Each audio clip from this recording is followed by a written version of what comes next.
Kia ora, I'm Erin J. Doyle. Welcome to my channel. In a previous video I was talking a little bit about how I was struggling to write a blurb for my Camino story because the Camino is a Catholic pilgrimage and I knew that specifying my book was about the Camino would totally sell copies and attract interest, but potentially it'd be attracting the interest of people who are interested in the religious nature of the Camino, people who'd be wanting a spiritual story, and that's not what I had written. So I was really worried about writing a blurb that would accidentally sell my book to the wrong person. Struggle, struggle, struggle. Weeks later, more struggling, video time. So what I'm going to do is read you the attempt at a blurb that I have written that I feel succeeds in not making the story sound spiritual, but maybe isn't otherwise very good, and then we'll dissect it and go over the feedback that I've received on it and things. There is a glaringly obvious mistake I have made in writing this. You'll perhaps notice it straight away. I needed 2 people to give me feedback before I clicked, because I'm an idiot. Okay, so attempt number 1 at a blurb. Sun dreams of walking the Camino de Santiago, but when she asks her husband to walk with her, he complains about the cost and says she will fail anyway. Now with something to prove, she sets out to tackle the hike, facing the threats of blisters, dehydration and murder on her own. As she makes her way across the Spanish countryside, she begins to question why she is walking and what comes next, until loss and betrayal force a change of plans. So we'll kind of go over like what I was trying to do here. So I've specified Camino de Santiago and then later on I've said Spanish countryside. The reason I've said Spanish countryside as well is because a lot of people won't know what the Camino de Santiago is. Whilst it will sell books for just being about the Camino, to some people, many others will have no idea. And I know that when I've talked about the Camino with people, a lot of them go, is that the Spanish thing? So I think a lot of people don't know the specific name of it, but they have actually heard of it. So I wanted to make sure that I specified Spain in there to kind of help a little bit with telling people what the setting was. I have basically in the first sentence where I've said that she has this dream, she asks her husband to come with her, and then he is like not supportive. To me that's like the opening situation, and then I've said now with something to prove. So I've suggested that maybe this is someone who's motivated by spite, and then I have said that she obviously tackles it by herself, and I have said that she's facing blisters, dehydration and murder. So I've given you with blisters and dehydration the idea that this is like, you know, a big physical undertaking that she has to handle, but also with the murder thing, maybe there's some external threats, not just the like immediate environment things. Not that your immediate environment isn't external anyway. And then in the last sentence I've, you know, said she's beginning to have questions and she's thinking about the future, so this is kind of suggesting that there's some internal growth and processing going on in addition to like the physical stuff she's dealing with. And then I have mentioned loss and betrayal forcing a change of plans, so obviously something happens that's bad and we don't know how this is going to affect her journey, internal or external. So the obvious glaring mistake I've made there is that it's too short. Way too short. Now I thought it was fine because it turns out I don't read blurbs. When I got some feedback on this, each person who gave me feedback wrote more words in their feedback than I wrote in the original blurb. And one of the 2 commenters was asking for more information on everything. And I was kind of like, but that's spoilers, that's too much information. Like, what? The insanity! And then I clicked. I'm currently reading The Keeper of Night. This little bit here is a quote, but everything else is blurb. And of this back cover, I have only read these 3 lines. I read a blurb in the briefest way possible. If there is words in bold, I'll only read those. Maybe I'll read like maybe the whole first paragraph. I would prefer to just skim it. When I read the back of a book, I do want a blurb, not stupid quotes, but I want minimal. I don't want spoilers. I just want to know the premise. I don't want to know what the character's going to have to overcome. I don't want to know who the antagonist is, who the romantic interest is.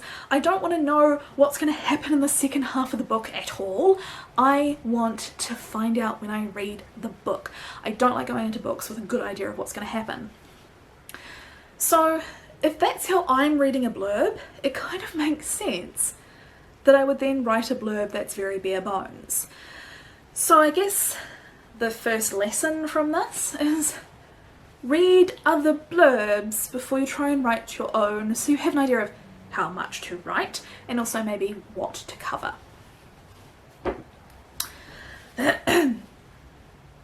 Oops. So, as I mentioned, I wrote this and I knew it wasn't right, but I couldn't figure out what was wrong. So I posted it on an online forum for people to give me feedback, and I got 2 excellent pieces of feedback. So the first one, we're not going to judge people on grammar, etc.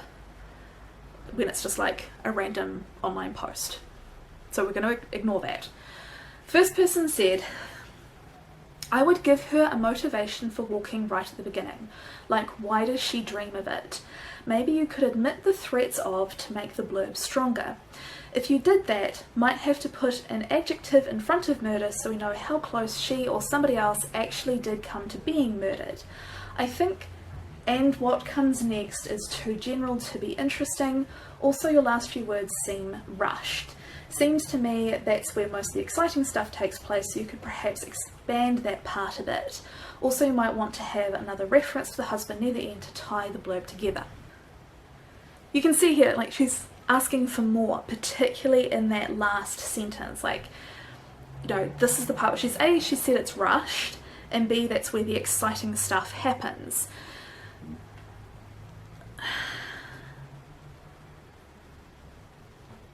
For me, that's the kind of stuff that as a reader, I wouldn't want to know.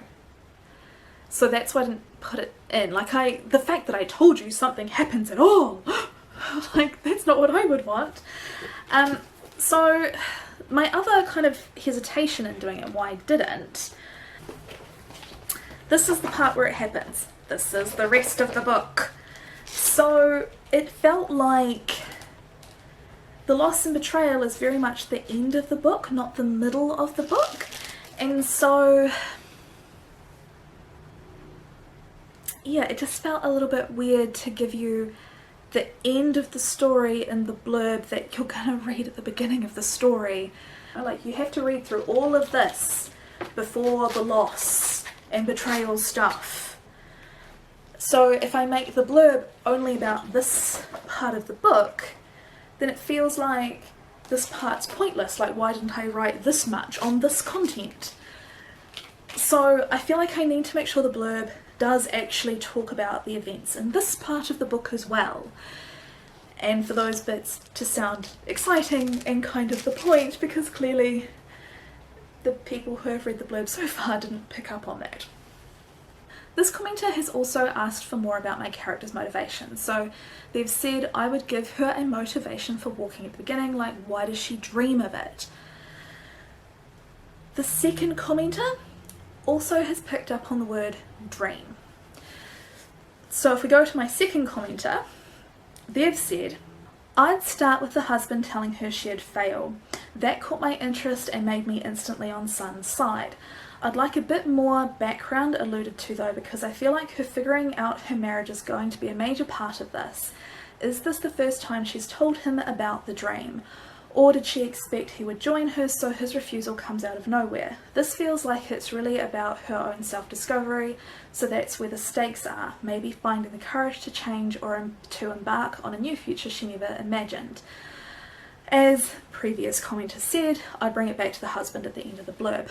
So, both people have commented on the dream and have, to varying degrees, asked for more about the dream. One has asked for her motivation. How long has she been thinking of it? Why does she dream of it? Has she talked to her husband about her dream before? I think what has happened here is the word dream implies that it's something she's been dreaming about for a long time. I think particularly the comments of the second commenter sort of suggest to me that they've read that blurb and imagined that some portion of the story, perhaps a significant portion, is going to be the main character kind of sitting on and nursing this little daydream of one day walking the Camino, and for some reason she hasn't stepped forward and embraced this dream. Perhaps she has children who she's waiting to go off to college. I don't know about where children go for education. Maybe she's got kids who she's wanting to like have out of the house before she goes. Maybe she's been dreaming about it for years and she's just been putting money aside and she's now reached her savings target, so the time has come.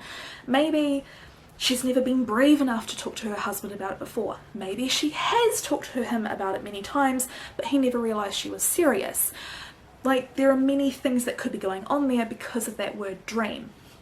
And then I've told you husband's reaction isn't so great, and that then she does it anyway. So I think this could suggest that there's, you know, that process of having a dream, deciding it's time, speaking to him, maybe there's some back and forth between them, maybe it takes some additional event to make her commit to going despite his attitude. I think all of that would be very reasonable to have happen in a story, and I think possibly that's what the second commenter is imagining. But if you refer to the text, she learns that the Camino de Santiago exists on page 3. She seeks more information about it on page 4.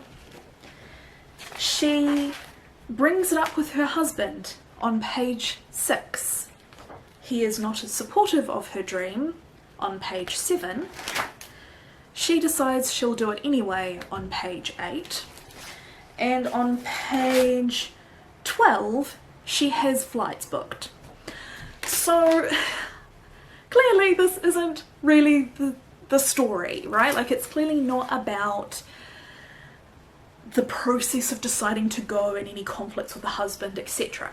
And I think maybe I'm just like imagining between the lines here, but I think that's what particularly the second commenter thinks, possibly, just because their comments are really focusing on the husband and the dream and asking questions about it. So I think first of course they're asking for more, but they're assuming that the more they want is about the dream and the husband.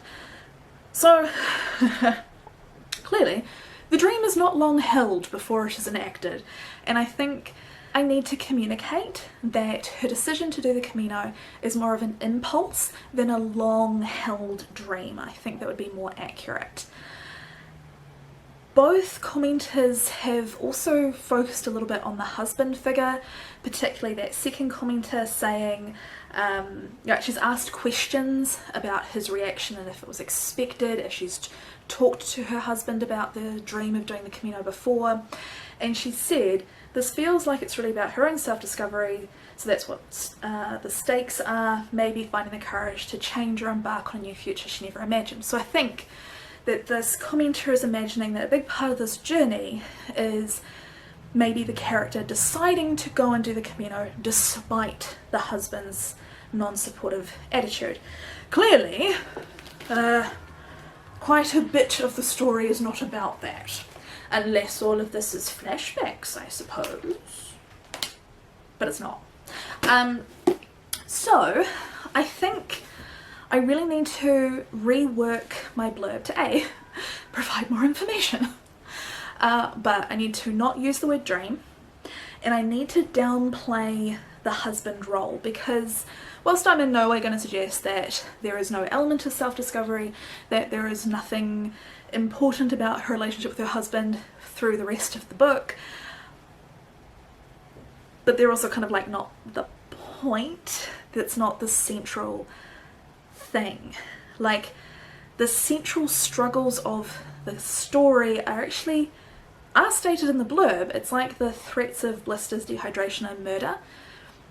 The first half of the book is actually focusing on like the physical and psychological undertaking of the Camino. It is not a casual stroll across Spain. Like, 10 to 20 people die on it every year. Only 5 die on Everest every year. Admittedly, considerably more people walk on the Camino, so statistically your chances of dying on Everest are still higher, but like, actual death toll wise, technically, the Camino is worse. So a lot of the story is about the actual experience of walking it, and it's about the relationships that she has with the other people she meets and what she learns from them and what she teaches them. And yes, the maybe not so supportive husband figure continues to come up through the rest of the story, but I would say he's just like one of the plots. He's not the story. I think the comments the first person, which are a little bit more structural, also quite good. So she's talked about, so first of all she said, like, you know, bringing in the motivation for walking the Camino at the beginning. We're not going to be doing that. But then she's talked about maybe omitting the threats that are listed to make the blurb stronger. I think I'm actually going to do the opposite and make it clearer that those threats are actually plot relevant.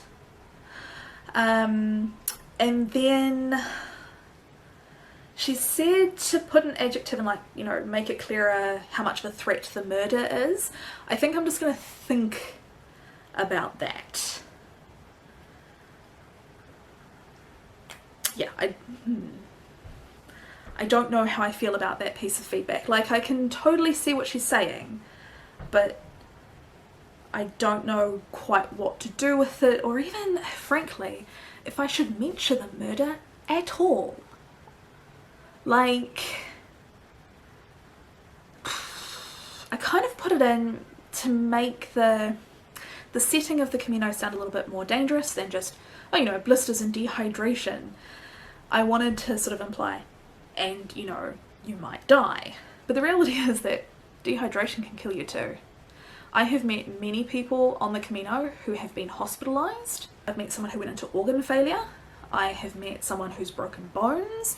All of these people were like basically evacuated from it their first walk, and they were now back trying to finish it after a failed attempt. So I think I could probably not mention the murder at all and still manage to communicate that it's a dangerous environment without maybe the distraction of the murder. Like, maybe mentioning the murder is unnecessary, given that this is not a murder mystery. Or if I do talk about the murder, I can maybe do it in a slightly different way. Lots of thinking to be had there. As to the comment about the last few words being rushed, so she's talking about where I've said loss and betrayal, forcing a change of plans. Again, that's, you know, that little tiny slither of book at the end. I don't know that I should really expand the very end of the book in the blurb, or expand on the very end of the book in the blurb. Like, that seems like a mistake. But maybe if I put in some other stuff, that would kind of fix it. And then one of the commenters has also mentioned stakes. So the second commenter has said that the story feels like it's about the character's own self-discovery, so that's where the stakes are. I guess I haven't actually specified what the stakes are in this blurb. I thought I kind of had, by mentioning like the threats of blisters, dehydration, murder. To me that was like suggesting the stakes were the physical dangers, and then the stakes of saying, you know, a change of plans being this loss and betrayal. To me that was also a suggestion of some kind of stakes. I guess not. So again, that's something for me to think about. So